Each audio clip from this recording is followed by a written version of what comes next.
बिस्मिल्लाहिर्रहमानिर्रहीम। अस्सलाम वालेकुम नाज़रीन, मैं हूं आपका मेज़बान अमानुल्लाह कायम खानी। उम्मीद करता हूं कि आप सब खैर वाफियत से होंगे। हमास और इसराइल के दरमियान झड़पों का आज तीसरा रोज़ है। तीसरा रोज़ गज़ा से इसराइल दाखिल होने वाले हमास मुजाहिदीन की इसराइल के 7 से 8 मुकामात पर झड़पें हुई हैं और इतनी शिद्दत की झड़पें हो रही हैं कि पूरी दुनिया हिल के रह गई है कि हमास एक, जिसे ज़ाहिरी तौर पे डिक्लेयर किया गया है कि एक छोटा सा ग्रुप है, उस छोटे से ग्रुप ने बग़ैर असले के, और अगर थोड़ा बहुत असला है तो समझ लो कि इसराइल के मुकाबले के में उनके पास 1% असला है। उन्होंने इसराइल को इस वक्त डाला हुआ है। तो यहाँ पे जो अभी तक अपडेट्स हैं 2 रोज़ की, तकरीबन 700 से 850 इसराइली मार दिए हैं हमास ने और 130 के करीब कैद में ले लिए हैं, जबकि फ़लस्तीन के 493 लोग जो हैं वो शहीद हुए हैं और 2700 के करीब ज़ख्मी हैं।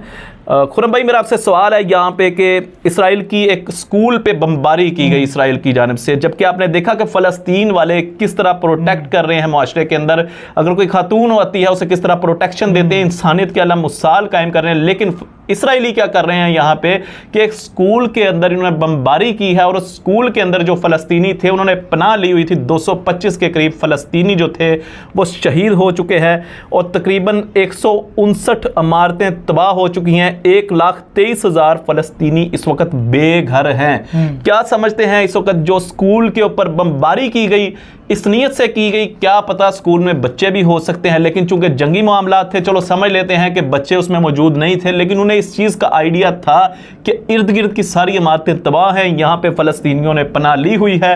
उस दौरान में इस तरह की बमबारी करना, 225 मुसलमानों को शहीद करना, क्या समझते हैं आप इसके ऊपर? बिल्कुल जी, ये बड़ा अफसोसनाक ये आपने मंजर बयान कर दिया। और जहाँ पे पनाह ली गई हो तो वैसे भी जंग के हालात में ये सूरत हाल होती है कि ऐसी जगह पर, शहरी इलाकों पर नहीं जाना चाहिए। लेकिन दूसरी तरफ जो आप कह रहे हैं कि इसराइल ने किया, तो इसराइल तो पहले ही बुखलाहट का शिकार है और उसको अपनी हार नज़र आ रही है, तो उससे बचने के लिए वो इस तरह की ओछी घटिया गंदी हरकतें कर रहा है, जिसकी वजह से उसने ये इतना बड़ा जुल्म कर दिया और पनाह लेने, स्कूल के अंदर पनाह लेने वाले शहरियों के साथ उसने ये नारवा सलूक किया। इसराइल और उसका सदर जो है नेतन्याहू इतना जालिम है कि ये लोग मुसलमानों को, फ़लस्तीनियों को, मैंने देखा है कि अपने पाँव के नीचे ऐसे कुचलते थे, उनका मुंह अपने पाँव के नीचे रखकर, जूते के नीचे रखकर कुचलते थे। तो इनके दिल में रहम कैसे होगा?